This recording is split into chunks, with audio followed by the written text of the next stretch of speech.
Assalomu alaykum barchaga. Mana web kanaliga xush kelibsizlar. Bu videoda sizlarga sarmoyasirashda Tron ishlasa bo'ladigan saytda iloji boricha ko'proq Tron ishlashga harakat qilamiz va balansimizni ko'tarishga harakat qilamiz. Ya'ni Tron saytiga taktika ko'rsatib o'taman. Xullas gap ko'p cho'zib o'tirmasdan saytimizga o'tamiz. Saytimizni silkasini video kommentariyasida va mana shu Telegram kanalimdan topishingiz mumkin. Xo'p, saytimizda Tron.pay deb nomlanadi. Saytni ro'yxatlash juda ham oddiy. Email va parol yozib ro'yxatga o'tasizlar. Ro'yxatga o'tgandan keyin emailingizni verifikatsiya qilishingiz kerak. Email verifikatsiya qilish uchun mana bu joyda настройкадан, ya'ni tepadagi настройкаdan settingsga kirib, bemalol emailingizni verifikatsiya qilsangiz bo'ladi yoki bo'lmasam avtomatik tarzda o'zi sayt emailingizga silka yuboradi. O'sha silka orqali avtomatik saytda emailingizni verifikatsiya qilsangiz bo'ladi akkauntingizni. Xo'p, uni o'zingizlar ko'rib chiqasizlar. Saytdan ro'yxatga o'tasizlar. Ro'yxatga o'tgandan keyin sizlarda ham mana shunaqa ko'rinish paydo bo'ladi. Bu yerda birinchi levelda bo'lasiz. Birinchi levelda siz har soatda 0.005 trondan olishingiz mumkin bo'ladi. Men hozir ikkinchi levelga chiqqanman va hozirda level ko'tarishga harakat qilyapman. Bunga kelishga harakat qilyapman va maksimum mana shunga kelishim kerak gold leveliga do'stlar. Va sizlarga ham shuni maslahat beraman. Level ko'tarish uchun do'stlar, saytda mana bu joyda games bo'limi mavjud. Mana shu games bo'limida o'yinlar mavjud. O'sha o'yinlarni o'ynashimiz kerak bo'ladi.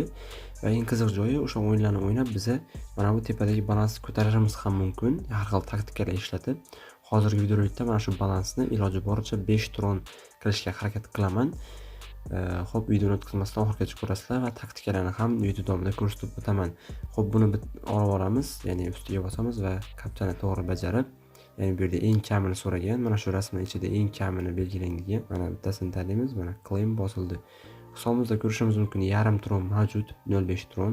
Xo'p, James bo'limiga o'taman. Xo'p, Dice o'yiniga taktika. Dice o'yiniga kirdik va bu yerda avtoda o'ynayman. Avtobetni yoqamiz. Va mana buni increase'ni 60% ga qo'yamiz.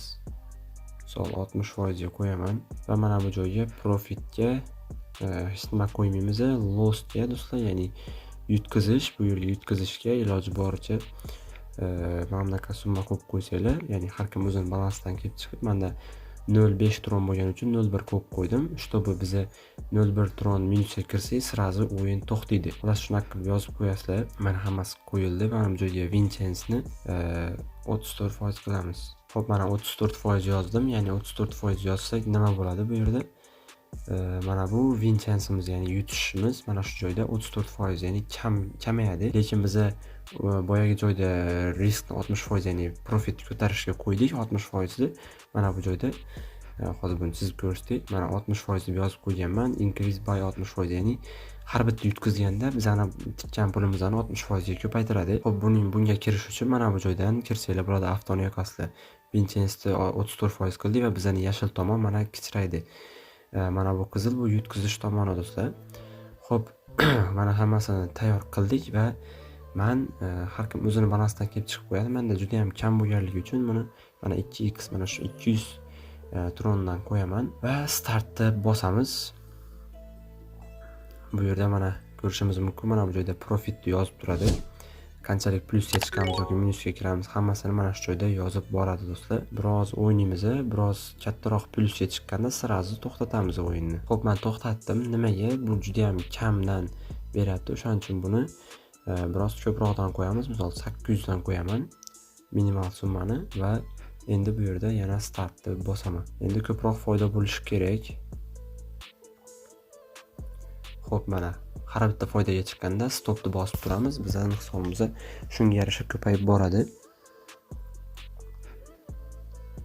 Xo'p, mana 2000 minusga kirdi, 3000 plyusda yana 4000, 3800, 6000, 7000, mana 6900, 9000, 8400, davay 10000, mana stop qilamiz.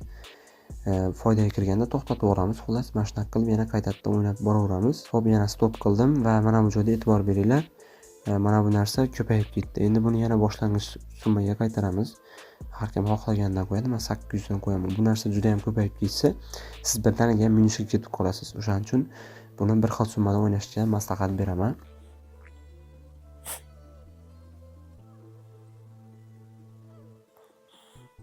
Xo'p, hozir mana minusga ketyapti. Xo'p, plyusga chiqib oldi. Ko'rganingizdek, uje sirazi kattaroq minusga o'tib ketdi. Shuning uchun buni riski bor albatta. Xo'p, stop qilaman. Mana foydaga kirdim. Xo'p, hozir men videoni sal tezlashtirgan holatda mana shuni iloji boricha mana shu taktikani o'zida bir tronga olib chiqib yuboraman do'stlar.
Xo'p, mana balansimizda bir turon bo'ldi.